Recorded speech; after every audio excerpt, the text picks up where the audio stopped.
So in many ways, we're undergoing a fighting game renaissance. If you were paying attention to the registration numbers for tournaments for Street Fighter 6, you would know that EVO Japan became the second largest offline tournament ever for the fighting game community, gathering over 6,600 entrants, and it actually grew from EVO Japan 2024 to this year. So in Japan, Street Fighter is actually growing at the moment. And here Fubar Duck mentions how World Warrior 1 Japan, which happened a few weeks ago, where Goichi won with his Chun-Li, was the largest ever singles online fighting game tournament ever, with over 2,300 entrants, which was larger than the biggest EVO for Street Fighter 4, which was EVO 2015. So just a region-locked online tournament eclipsed what we had for the biggest fighting game event for the main Street Fighter back in 2015. And and we have big money to back it up. Street Fighter 6 at Capcom Cup 12, they're competing for $1 million in prizing. However, this prizing is not distributed very evenly, as we see with the prize distribution. $1 million for first place, $100,000 for second place. Grand finals is a $900,000 money match. So yes, we're undergoing a great generation to be a top competitive Street Fighter player, and the numbers of the FGC and the tournaments for Street Fighter are through the roof and growing, which is a really great thing to see. Man, they are not distributing this prize pool very evenly. The difference between top 8 and first place is generational wealth. So that is huge, and that was the same case for Capcom Cup 11 last year, and it is the same case for Capcom Cup 12 coming up for this season. And here's a visual demonstration of the difference in the pricing between top 33rd for getting into Capcom Cup and first place. Now, I'm all in favor for first place, obviously having the lion's share of the prize, but this prize split distribution is criminal. This is stupid, in my opinion, and very unfair to the players. Now, of course, the reason for this is the esports circuit for any kind of fighting game, any video game in general, is to advertise the game, the product. So having the headline of someone won $1 million playing this video game is obviously a much more easy to spread, digest, and it's a more clickable headline. Basically, it gets the presses going, right? So it's better for the media or the optics. That's the idea for this. So grand finals of Capcom Cup, even though we're in this great era of wealth for fighting game competitors, is really a $900,000 money match, and you can just see the difference between the rich and the poor, first place and everybody else. However, there's even more disparity in another title. Even though this is supposed to be the new golden age of fighting games, look at this fighting game. SNK World Championships has $1,500,000 for first place and $300,000 for second place. This is a $1,200,000 money match between first and second. What would you do if you lost a money match worth $1,200,000? I cannot believe the difference in pricing here. The rest of the top 8 is actually a lot more of a better spread between 7th and second place. This seems a lot more reasonable. And then $1,500,000 for first place. Now, obviously, the goal of this pricing is to steal some thunder away from Capcom. Hey, Capcom, you put $1 million up, we put $1,500,000 up. We're number one here, baby. SNK, with all the Saudi funding and all the infinite oil money going into this tournament, it's pretty strange. But once again, it's a fighting game renaissance. What a great time to be in the FGC. Fighting games are doing amazing. Look at all the new players. Look at how active our games are. Look at all the prizing. But man, that is a brutal difference right there, all for the sake of the headlines. And even these other titles, SNK's previous fighting game entry mainline series, KOF 15, $500,000 for first place. Samurai Showdown from 2019, $250,000. The Art of Fighting 3, this ancient dead jank Kosoge game, has $50,000 for first place.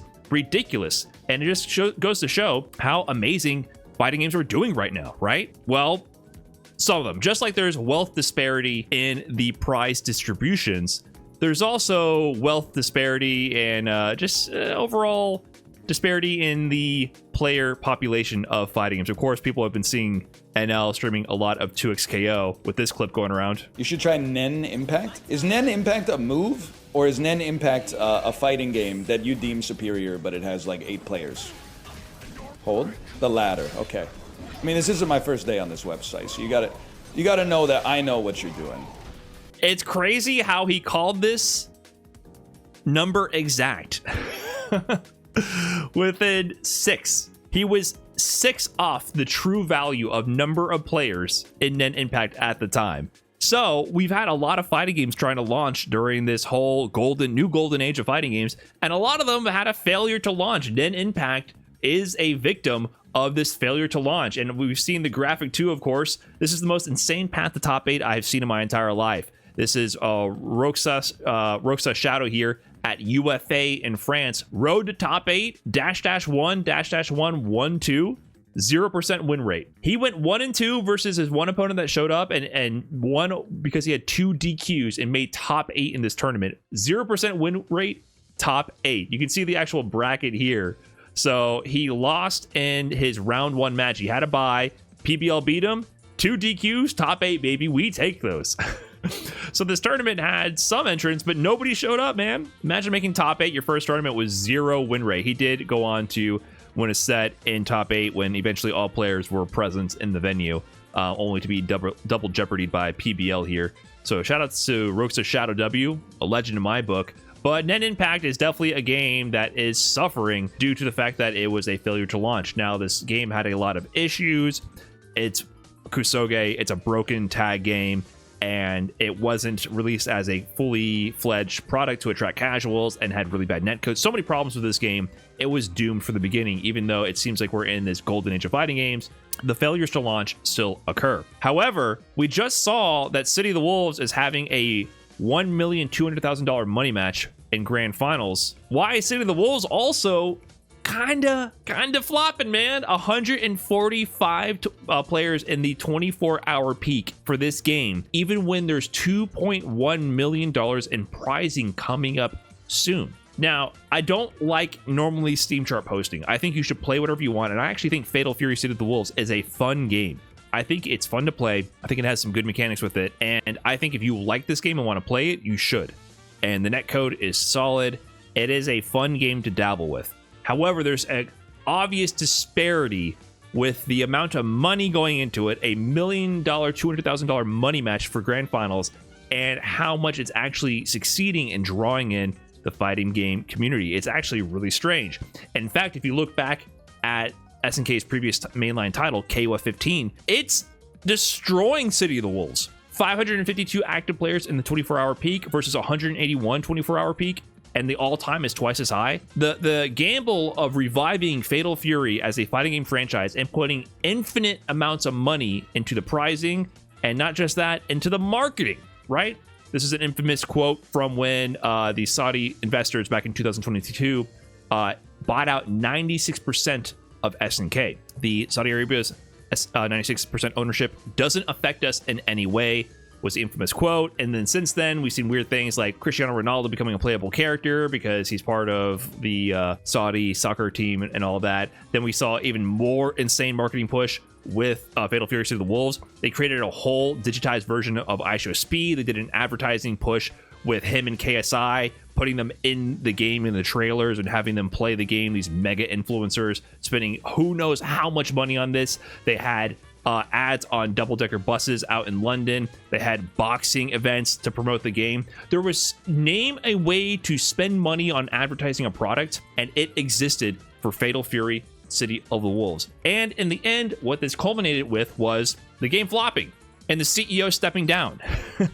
They moved CEO Kenji Matsubara from SNK from position of CEO into an advisory role, and the game sold 6,302 units on PS5 in Japan, which is a very low number, and you've seen the Steam numbers as well, which reflect very low activity. So it's just very interesting because we have this situation now where there's so much money being thrown around, and you know, with Street Fighter 6, we've seen how the $1 million prize has panned out. We see that the game is extremely successful. People are entering all the tournaments. People are trying to participate. The prize distribution is insane. Keep that in mind. That's still a problem. Same thing here. This is insane. But what has it got this game? And it goes to show to me that you cannot buy an audience and you cannot buy participation in a game from the FGC.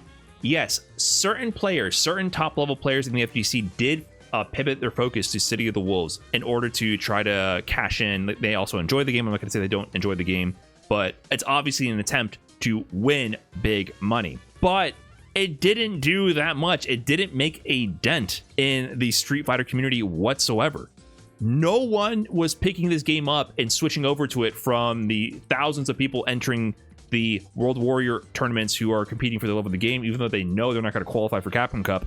It didn't make a dent in that audience. And it reminds me of an earlier title that went through more scrutiny in this sense than even City of the Wolves.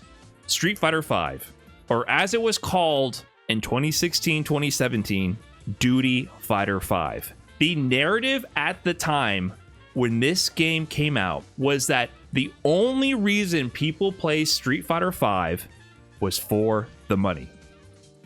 That was the number one narrative, that the only reason people played this game was for the money, and they called it their duty. Not duty as in, poop poop. People thought that as well, especially on release. But they said, they swore up and down that the only reason anyone would play this game or ever enjoy it was because there was a lot of money involved, which is minuscule compared to the money involved now in Street Fighter 6, where the grand prize for Capcom Cup was $250,000 at that time, and minuscule compared to the prizing in the SNK World Championship, which is so much more money than all of this.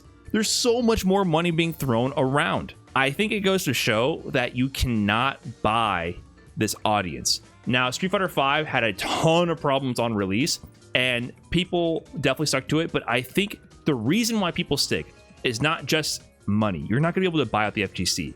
There's something about established brand awareness and legacy and trust. Street Fighter V betrayed a lot of trust and goodwill on release in the FGC. However, Capcom had been there and done the thing for so long and had established himself as the premier fighting game title with the only sort of esports initiative that people did stick with the Capcom Pro Tour and Street Fighter V at the time.